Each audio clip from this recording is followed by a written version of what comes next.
กับทักทายสบายดีผมพี่น้องมาทุกคนมาพบพ่อกันอีกแล้วกับซองเบาเดยอยู่หากินปิ่นหอยวันนี้เบาเดยสิพาไปฟอกกระหก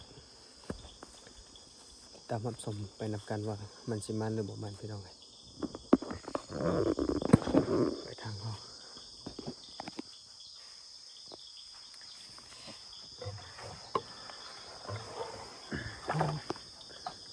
อยู่เข็มทางนะพี่น้อง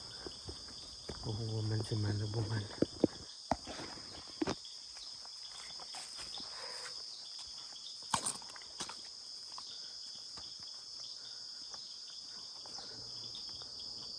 บรรยากาศยามแรงพี่น้อง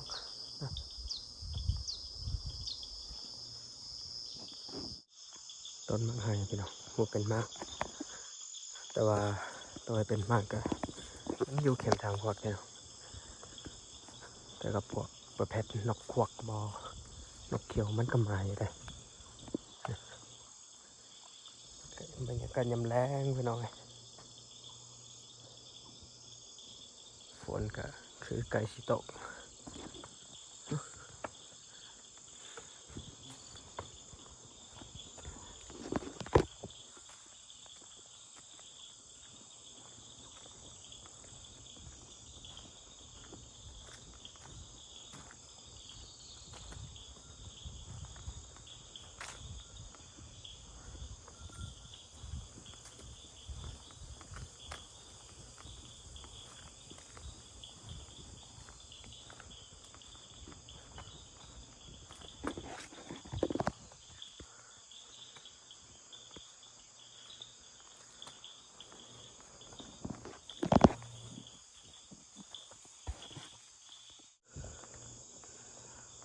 มักตีนไม้หรือว่าก้นมักยาวน่าจะเป็นมักตีนไม้เลยพี่น้องมันกำลังเป็นมากอยู่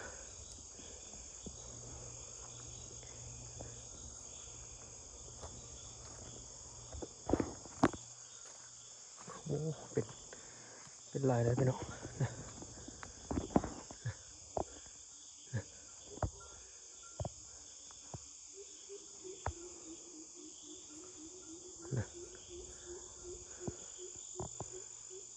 น้อยอยู่ขึ้นภูนี่กับเมย์ได้ไปหน่อยนะภูสันประสัน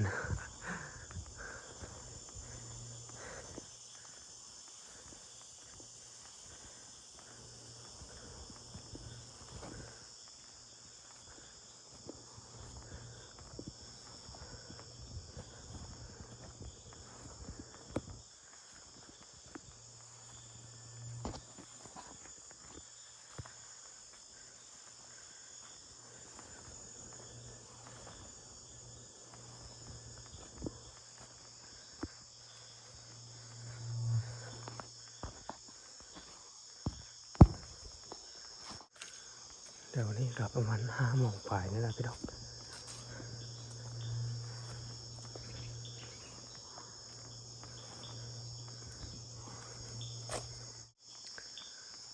โอ้ว่ามันสิมีหกมาบอกเข้มทางหมดนะพี่น้อง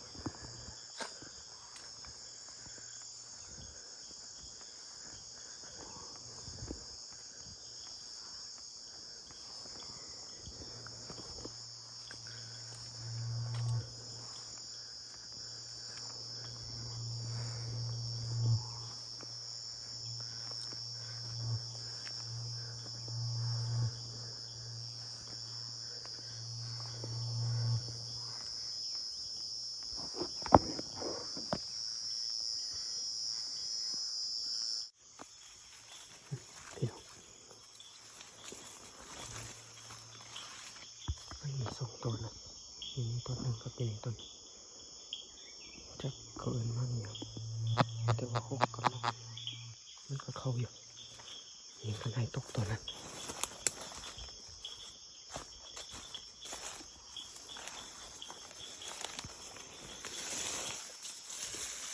โอ้โหว่ามันถึกบ่เดี๋ยวต้องให้กลับ1 แต้ม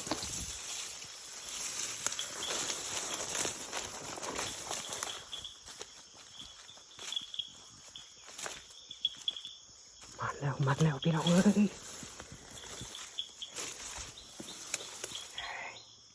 มาแล้วเราทายมันสิมาบ่เมื่อกี้ขึ้นมาเห็นกระโหลกมันไปละว่า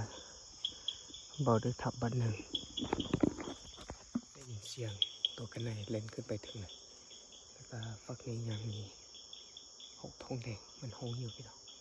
ที่ทำให้สมเป็นนำกันว่ามันจะเข้ามาอีกบ่ตัวกันในยังโฮอยู่ถึงนี่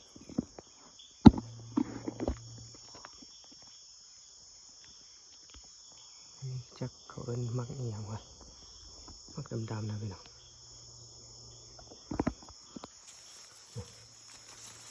ดับจังสิเลยนกมากิน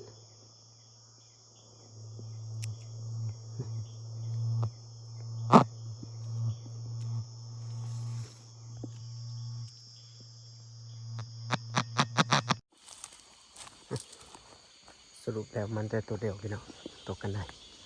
แต่ว่าหกมันมาอยู่เดี๋ยวมือสองมันจักกันเอามันกินมากกว่านี้นะพี่น้องก็เขาเอิ้นมากเงี้ยวมันดำๆเนี่ย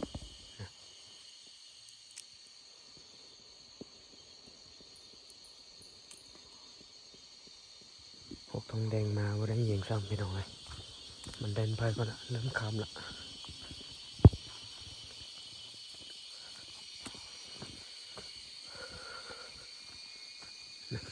ตัวแม่มันตะลุกเนาะเล่นเขาละเห็นบ่พี่น้องอันนี้เลยงัวไปเลยนะงัวเบาดื้อเลยพี่น้องแต่ว่าของคนอื่นก็มีอยู่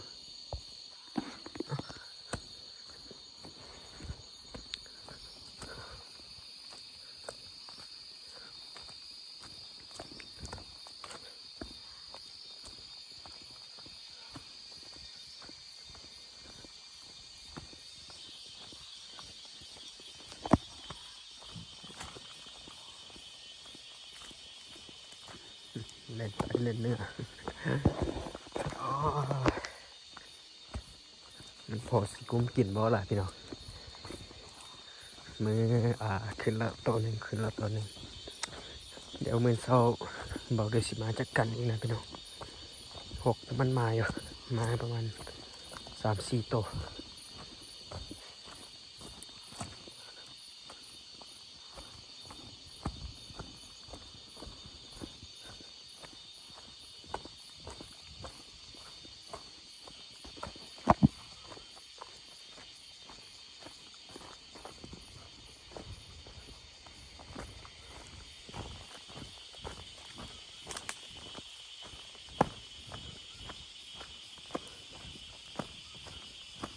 โอ้มักลินไม้เลยมื่อใดสิได้กินวะขักอยู่ได้พี่น้องขบปลาปีหนึ่งเทือหนึ่งซื้อได้กินมักลินไม้นี่ก็ได้เริ่มคำละงัว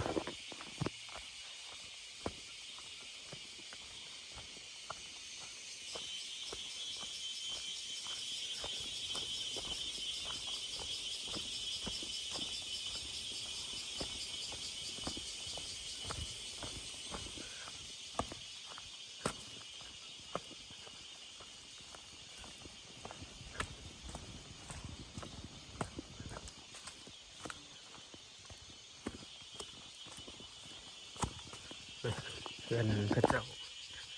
มาเลี้ยงควายนะพี่น้องวัดพุนมีประมาณ4 หลังนี่แหละของเบาเดอร์เลยของพระเจ้ามาเลี้ยงวัวทั้งเม็ดมีประมาณ3 หลังนับทางเงินเบาเดอร์โมสินะพี่น้องเนี่ยขึ้นตามเส้นทางนี้ไปเห็นโกบมากหลายโผล่เพิ่นว่า มาประมาณ3-4ตัวกลับมาแท้แต่ว่าบ่ได้ทับนะพี่น้องปลาน้องคมได้นี่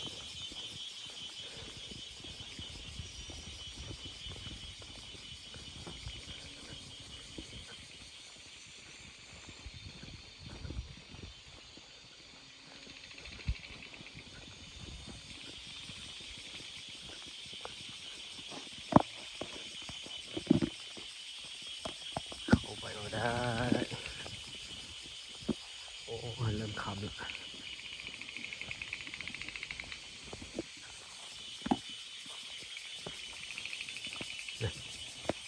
โอ้ยตื่น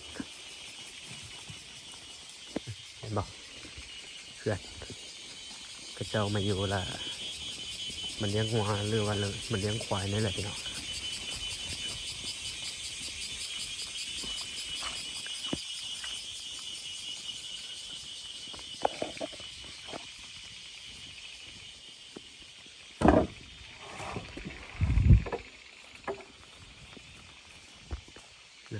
สถานที่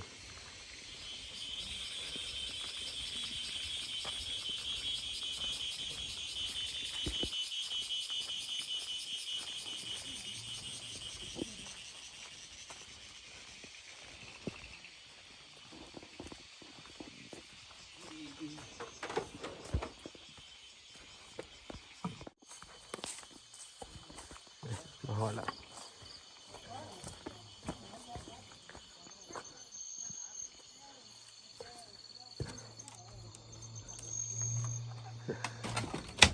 มาอยู่เป็นกลุ่มเลยเนาะ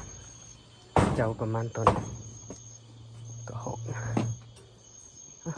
ต่างไฟละ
ไปตักน้ำเลยเนาะ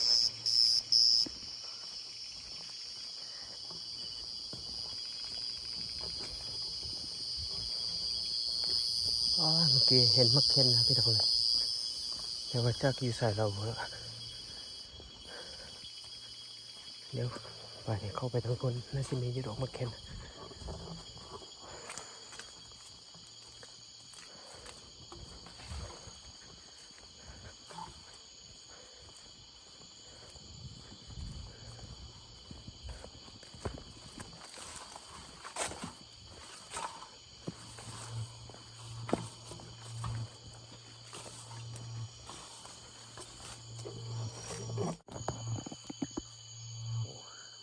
บเอาเลยนะ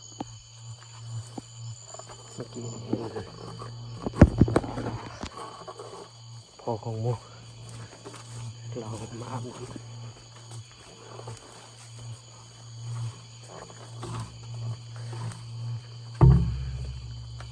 มาไก่เติบได้พี่น้องก็น่าสิบไก่ปันไดเนาะ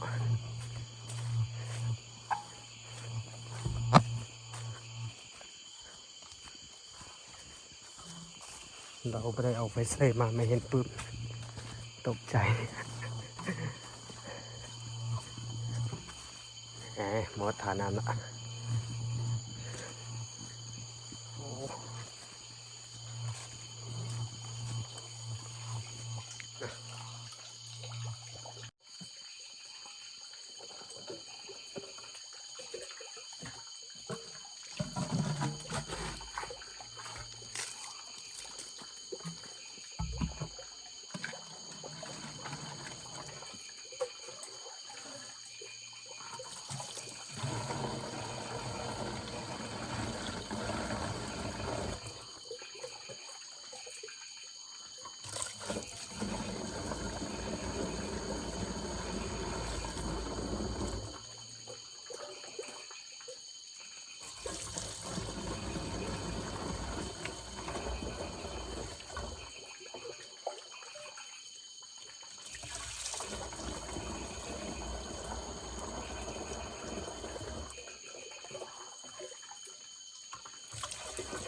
ก็โหสุดแสบพี่น้องเลย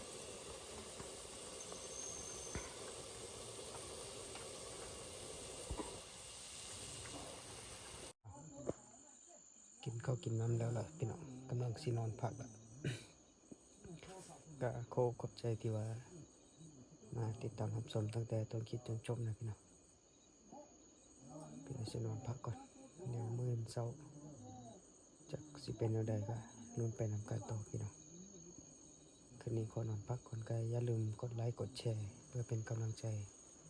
ในการให้คลิปต่อๆไปนะพี่น้องสำหรับคลิปนี้ขอบใจ